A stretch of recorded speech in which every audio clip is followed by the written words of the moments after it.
महाकालेश्वर ज्योतिर्लिंग मंदिर बहुत ही प्राचीन मंदिर है। कहा जाता है कि जो महाकाल भक्त है उसका काल कुछ नहीं बिगाड़ सकता।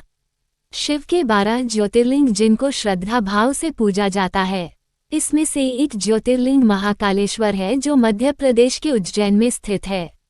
12 ज्योतिर्लिंगों में से महाकालेश्वर ज्योतिर्लिंग की गणना तीसरे स्थान पर आती है। आइए जानते हैं महाकालेश्वर ज्योतिर्लिंग की उत्पत्ति कैसे हुई, इसकी पौराणिक कथा क्या है। पौराणिक कथा के अनुसार अवंतिका नाम से एक रमणीय नगरी थी, जिसे आज हम उज्जैन नगरी के नाम से जानते हैं। इसी नगर में वेद प्रिय नाम का एक ज्ञानी ब्राह्मण था जो बहुत ही बुद्धिमान था और शिव के बड़े भक्त थे। उनके 4 आज्ञाकारी पुत्र थे। वो हर रोज पार्थिव शिवलिंग बनाकर शिव की आराधना करता था। वहीं रत्नमाल पर्वत पर रहने वाले दूषण नाम के राक्षस को भी ब्रह्मा जी से एक वरदान मिला था। इसी वरदान के मद में वह धार्मिक व्यक्तियों पर आक्रमण करने लगा था। उसने उज्जैन के ब्राह्मणों पर आक्रमण करने का विचार बना लिया। इसी वजह से उसने अवंती नगर के ब्राह्मणों को अपनी हरकतों से परेशान करना शुरू कर दिया। राक्षस ब्राह्मणों को कर्मकांड करने से मना करने लगा। धर्म कर्म का कार्य रोकने के लिए कहा, लेकिन ब्राह्मणों ने उसकी इस बात को ध्यान नहीं दिया। हालांकि राक्षसों द्वारा उन्हें आए दिन परेशान किया जाने लगा। इससे उबकर ब्राह्मणों ने शिव शंकर से अपने रक्षा के लिए प्रार्थना करना शुरू कर दिया। ब्राह्मणों के विनय पर भगवान शिव धरती फाड़कर महाकाल के रूप में प्रकट हुए। नाराज शिव ने अपनी एक हुंकार से ही दूषण राक्षस को भस्म कर दिया। भक्तों की वहीं रुकने की मांग से अभिभूत होकर भगवान वहां विराजमान हो गए।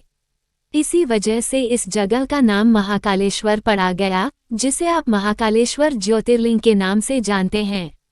आइए महाकालेश्वर ज्योतिर्लिंग से जुड़े रोचक व महत्वपूर्ण तथ्य बारे में जानते हैं। महाकालेश्वर मंदिर के रोचक तथ्यों में से एक तत्व भस्म आरती भी है। प्राचीन समय में शमशान की भस्म से ही श्रृंगार किया जाता था, लेकिन अब कपिला गाय के गोबर, शमी, पीपल के पत्ते, पलाश, बेर की लकड़ी, अमलतास आदि को जलाकर भस्म तैयार की जाती है, जिसको शास्त्रे में भस्म के समान ही महत्व दिया गया है। रोज सुबह भोर से पहले सुबह 4 बजे आरती की जाती है और विधिवत तरीके से मंत्र के उच्चारण द्वारा भस्म चढ़ाई जाती है। महाकालेश्वर ज्योतिर्लिंग से एक बहुत ही रहस्यमय और रोचक तथ्य यह है कि ऐसा माना जाता है कि इस मंदिर के पास व उज्जैन नगरी में कोई भी राजा या मंत्री रात नहीं गुजार सकता है, और यदि कोई ऐसा करता है तो इसे इसकी भारी कीमत व दंड भुगतना पड़ता है।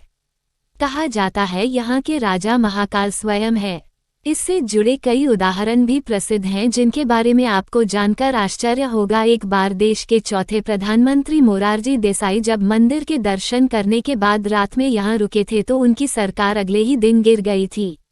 12 ज्योतिर्लिंगों में से महाकाल ही एकमात्र सर्वोत्तम शिवलिंग है, अर्थात आकाश में तारक शिवलिंग, पाताल में हाटकेश्वर शिवलिंग और पृथ्वी पर महाकालेश्वर शिवलिंग ही मान्य शिवलिंग है।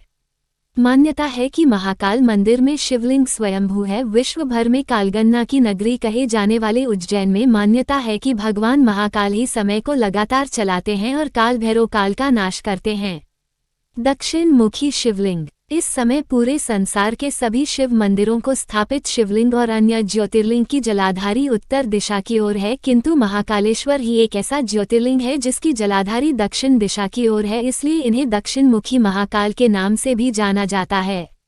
मंदिर जहां भगवान को पिलाई जाती है मदिरा, जहां पूरी दुनिया में मंदिरों के आसपास से शराब की दुकानें हटा दी जाती हैं, वहीं दूसरी ओर महाकाल के मंदिर परिसर से लेकर इसके रास्ते में बहुत सारी शराब की दुकानें लगाई गई हैं।